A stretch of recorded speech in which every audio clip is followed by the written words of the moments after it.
Meron po tayong katanungan mula kay Sam Medinilla, Business Mirror. Good afternoon, ma'am. Uh, Ma'am, magtatanong lang po ako regarding po dun sa kung magkano ang funds na expected na magagamit ng government kapag napasa na po yung uplift bill at saka saan po ito gagamitin. Oh, okay. So at this stage po, the estimated funding requirement for the proposed uplift interventions is at least 155 billion. Based po on the preliminary presentation of the Office of the Executive Secretary. However, it is important to note and to emphasize that this figure is not fixed. No?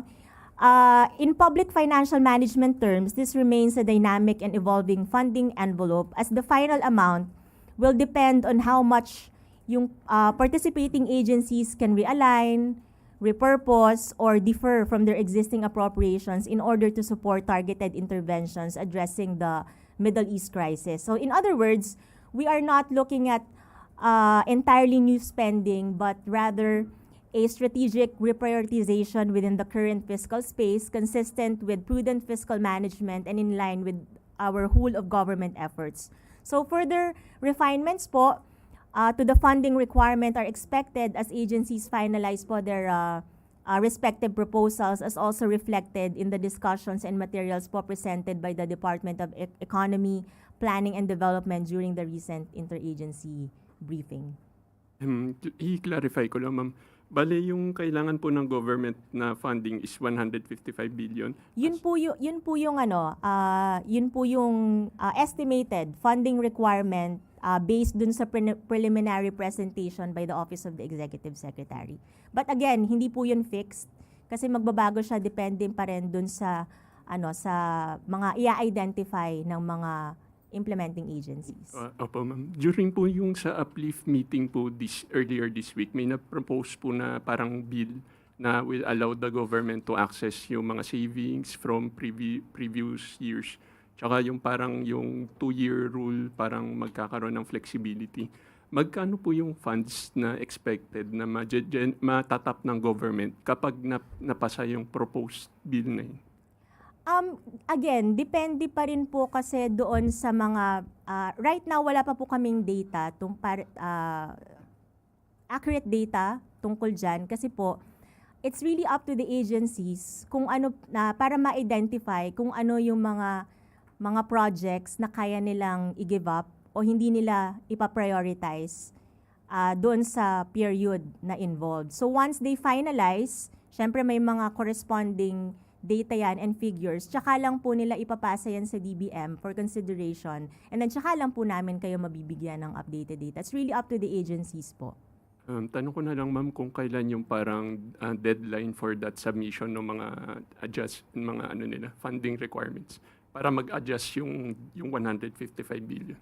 I think it's as soon as possible po ang binigay. Pero i-update po namin kayo as to the exact date po. Thank you po, ma'am. Thank you. Next question po, Cathy Valente, Manila Times.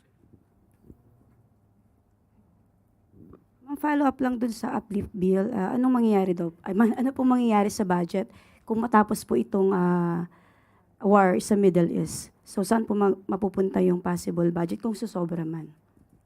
Saan mapupunta ang Budget na allocated for this response sa Middle East crisis po.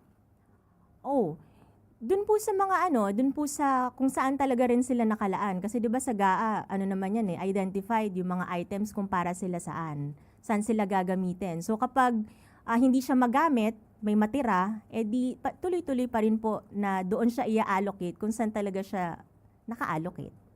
And isa pa ma'am, bakit po kailangan natin ng isang microsite?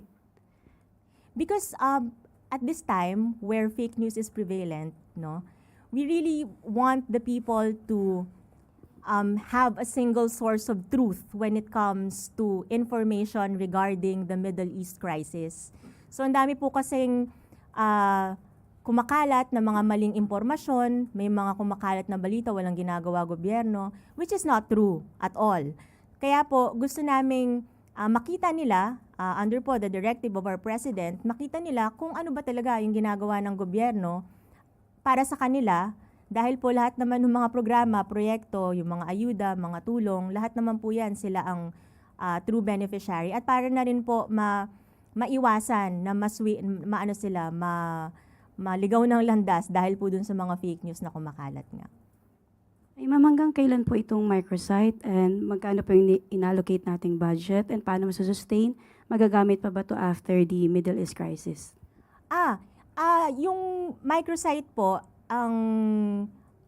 ito po kasi ay ginawa specifically for the Middle East crisis para malaman nyo kung ano yung ginagawa ng gobyerno to uplift the lives or to help the Filipinos, help cushion the impact of the Middle East crisis sa ating mga kababayan. So syempre, as long as there is a Middle East crisis, ano po yan, up and running po yan. Wala naman po tayong ginastos dyan. Actually, ang nag-develop po niyan, yung atin pong mga developers sa Department of Budget and Management in coordination with DepDev, OES, and PCO. So wala po tayong ginastos dyan. Gobyerno lang po, wala tayong binayaran. So, ayun po. Next question po, Rafi Ayeng, Daily Tribune. Hi, Asek. Dun sa Uplift microsite, it is included that there are nakasaad doon kung saan napunta ang budget. Pero is the government will consider including the latest government money already shelled out na for those projects? Opo, actually kapag alam ko doon po sa may sa fuel supply, yung ensuring sufficient fuel supply, kapag tiningnan nyo doon yung where the money goes, makita mo doon yung yung na-release na budget, like yung yung sa Malampaya gas fund na 20 billion pesos. Tapos po, hinihintay lang namin yung data from the implementing agency, which is the DOE, para malaman namin kung magkano na dun sa 20 billion yung nadi-disburse. So as long as they give the data, automatic naman po yan na mapapublish po doon sa website. And for those government cash aid naman po na binibigay sa mga drivers, sa operators, makikita rin po kaya ng for more transparency lang po. Makikita po siya doon, sir, Sir Rafi. Pag pumunta po kayo doon sa where the money goes, dun sa helping commuters, makikita nyo po doon kung magkano na yung magkano yung nirelease ng gobyerno para doon sa ayuda para sa yung mga fuel subsidy, 'di ba? Yung mga ganyan, yung mga fare discounts for MRT, LRT. And then makikita rin po yung magkano yung na-release namin at magkano yung na-disburse ng agency. So this is not, as I mentioned earlier, so this is not merely a report. This is a public-facing clarity tool. This is a transparency tool.